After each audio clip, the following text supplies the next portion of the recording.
Hey. I saw the show in Edinburgh and it was fucking amazing. I'm so glad to be here opening for the show. Your dreams can come true, guys. So I'll tell you a bit about me. I found out recently that I can't have kids because every month when my body's supposed to release an egg, instead it just releases this hormone called common sense. So when it was, kids laughing, that's good. When it was Mother's Day this year, I went to the shop to buy my mum Mother's Day card. There were so many good cards that I couldn't decide what card to buy her. So I ended up buying her 4 cards. But like, you can't reuse Mother's Day cards. Can't give them to someone on Valentine's Day. Especially the one that says, "You're so much better than Dad." Although I could reuse the one that says, "Thanks for having me." It's also Steak and Blowjob Day in the same month as Mother's Day. Give me a cheer if you've done that. A couple of people. Okay, that's good. Because I was starting to think it was just something my ex-boyfriend made up. I think it's great. Women have got a day now, though. We've got Cake and Cunnilingus Day. Because I want to have my cake and get eaten out at the same time. It's April the 14th, put it in your diaries. I really like board games. Yeah. Thanks, one person. I think I offended one of my exes though, because I said to him that sometimes I preferred playing chess with him to having sex with him. But I was really glad that he didn't have sex the same way that he played chess.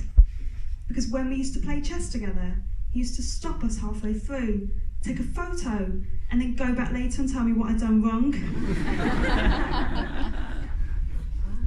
So I'm single at the moment, and in the 90s, Bridget Jones used to do those, wear those big pants, so you didn't go home with people on the first date. I've got a similar technique, but the problem is, when you do inevitably go home with someone, you're just about to have sex, it's a lot harder to just take off pubic hair.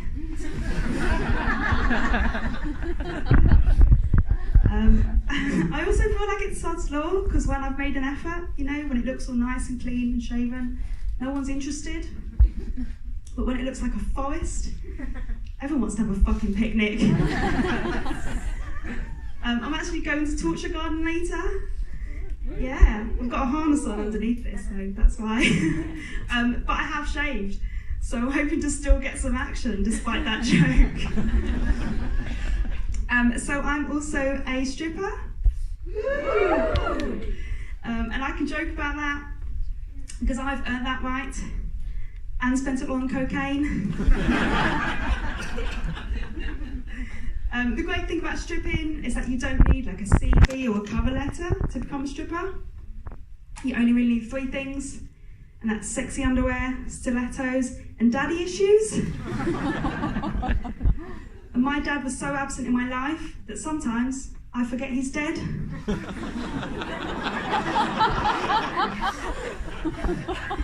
I love people's reaction to that joke. It's okay, you can laugh. You'll never know.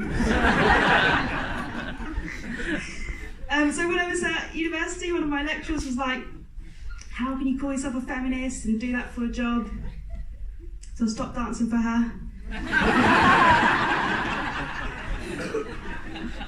Sadly, that's the only bit in my set that's not actually true. Sorry, guys. But I would have given her a lap dance. Then maybe she would have given me better grades. And then I wouldn't be a stand-up comedian. But then you wouldn't be listening to me right now, would you? So yeah, who's the real winner? But I still think that there's a lot of stigma about telling people that you're a stripper. I feel like it's okay to say that you went to a strip club, but not that you're a stripper. Sort of like how it's okay to fuck a Tory, but not be a Tory. I actually had sex with a Tory Brexiter. Because I'd done all the other wrong things that I could think of. That's worse.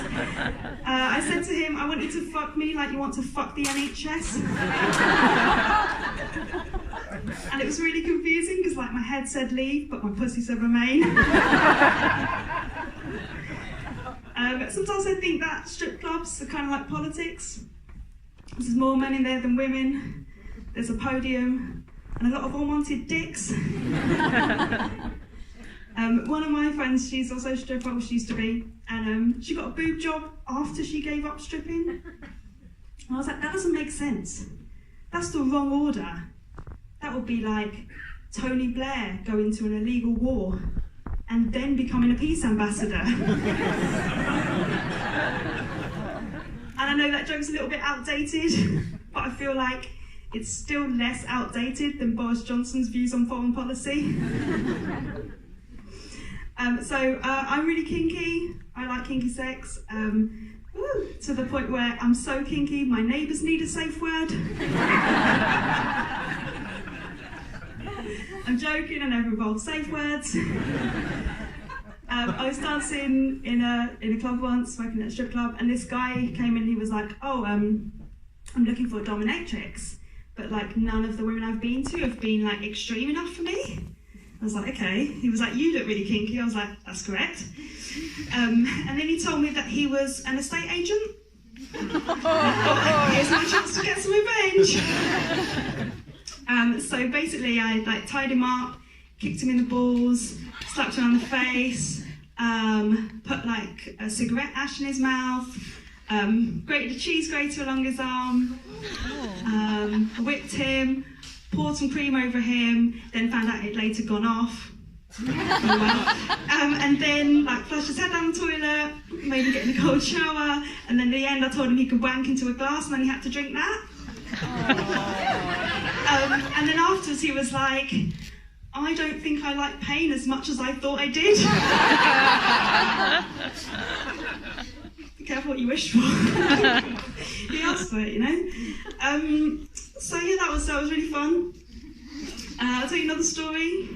So I was doing this gig a few months ago, and this guy came. He was on a date with a woman. They were sitting in the front row, and he kept like getting involved in everything the comedian said. You know, like he wanted to make it about him. Kept interrupting. And I was like, oh, what a dick.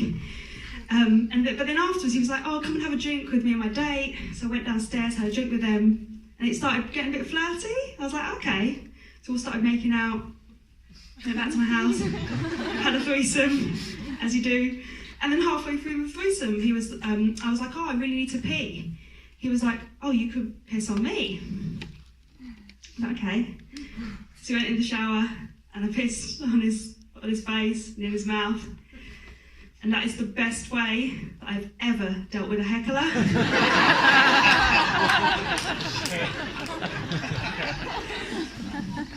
So guys, you're after me, before I tell you 3 more stories, you're going to have some burlesque. You're going to have Lily Luster. Well, okay, good, because I'm really worried about, you know, sometimes people don't know to cheer when burlesque is on. So much like comedy works better when you're laughing, burlesque works better if you're like whooping and cheering and getting involved. So just thought I'd tell you that. So we're going to do a little practice, okay? You ready? Yeah. I think you could do better. Okay, we'll save it for Lily. So, has anyone else ever had this thing where you have anal sex and you have it so hard and you're so sore that the next day you can feel your heartbeat in your asshole? I've noticed, though, that when guys say they want to try anal, they usually don't mean on them. So I've got a new rule, which is that if you're not willing to receive it, then I'm not willing to receive it. Yeah. So what I like to do now is fuck guys with my strap on, or listen to the Spice Girls, because if that's not true girl power, I don't know what is. I also put on blurred lines once as well, because that appropriate. You guys have been fucking awesome. I've had such a good time up here. If you want to remember my name, follow me on Twitter, read my blog. My name is Carmen Ali. We can sing a song about it now if you like. Practice. It's Carmen Ali. Oh, Carmen Ali. Thank you. Enjoy the rest of your night.